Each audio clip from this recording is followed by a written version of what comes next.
Samantala, yung ating isang ibon na pang 1 oxy, mamaya tanghali ay loading namin para sa third lap Katiklan. Maaga ko nga siyang pinatuka. Pinalabas ko muna yung ibang nating ibon para makakain siya ng ayos. Ang nangyari ay nung pinapasok ko ng ibang ibon, siya ang lumabas. Yan, lumabas yung ibon natin dito sa ating trapdoor at dyan na rin nga lumalabas yung ating mga ibon. Ay nandun siya sa puno. Nandun siya sa may akasya. Yun, sa taas ng akasya na yan. Busog pa naman yan.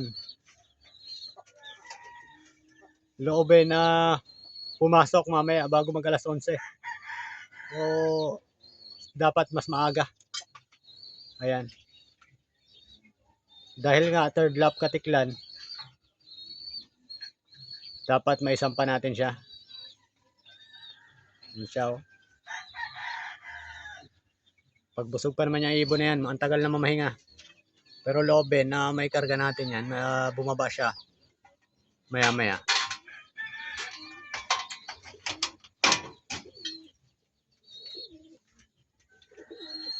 Samantalang ito yung ating mga YB na pang north.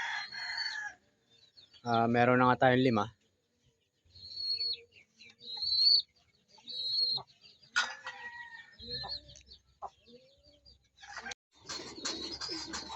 Ang oras 7:38 ng umaga. Abangan nga para sa Katiklan race, third lap island to island race. At inentry nga natin si Bunso doon. Pang third lap ngayon sa 4 laps. At naka re-entry tayo sa 3 laps, second lap. Second lap ng 3 laps. At yan, ngayon lang umuwi yung ating CFC na binitawan kahapon sa Semirara at may tama sa leeg. Ang oras 8:23 at binitawan nga ang mga ibon sa Katiklan ng 6:30. Katiklan Port. Ayan, at inaabangan nga natin ngayon si Bunso. Bale, third lap ng 4 laps. Naka-entry tayo doon at second lap ng 3 laps. At naka-entry tayo doon uli. At nagre-entry uli tayo para sa Kambing Cup. Yan. Bali sa 4 laps ay naging pang-5 tayo doon. Sa 3 laps ay pangalawa nga tayo. At Kambing Cup ngayon. Bali hintay tayo. Ilang minuto na rin lumilipad ang ibon. At umuwi nga yung isa nating sa FC na binitawan kagahapon sa Semirara. Bali 3 nga yung binitawan natin sa Semirara sa training toss. Si White Flight na 1 oxy at yung dalawa nating sa FC. Kaninang umaga nga ay dumating yung isa nating sa FC. Ayan. Ngayon lang nakauwi at meron siyang tama. May tama sa leeg. Maigi at nakauwi pa rin siya. Yung isang CFC hindi pa umuwi at isa si White Light na ating 1 oxy. Bali ngayon, antabay lang tayo sa isa nating nilalaro sa 1 oxy.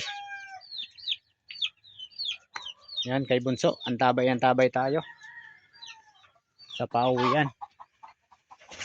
Bali may ibon nga dito, di ko lang alam kung alin yan. Dalawa.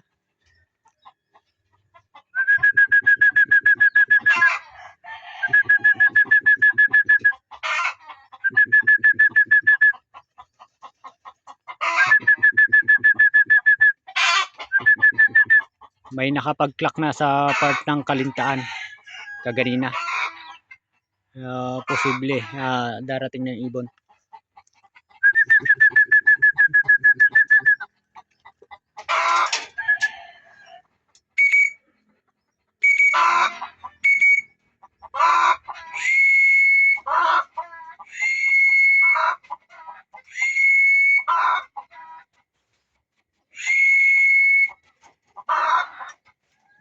Hindi ko sigurado kung aling ibon to eh. Dalawa o nangangamot. Parang malayo ang pinanggalingan.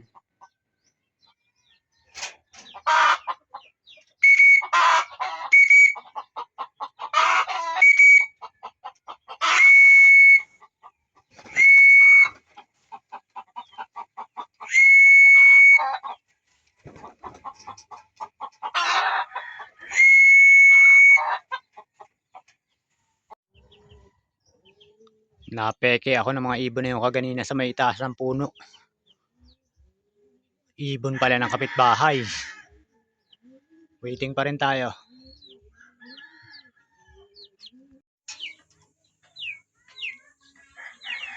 Alas 10 na nga ng umaga. Mga kalapatids. At cut off na nga tayo.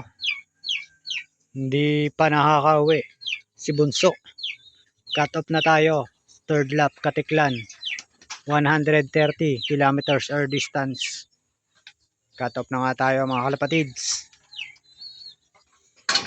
At may umuwi sa atin isa yung bitaw ng si Merara kagahapon. Ayan, may tama. Ayan mga kalapatids. At loobin na makauwi yung ating si Bunso. Dahil isa na nga lang yung ating nilalaro sa Wanoxy. Ayan, maraming salamat.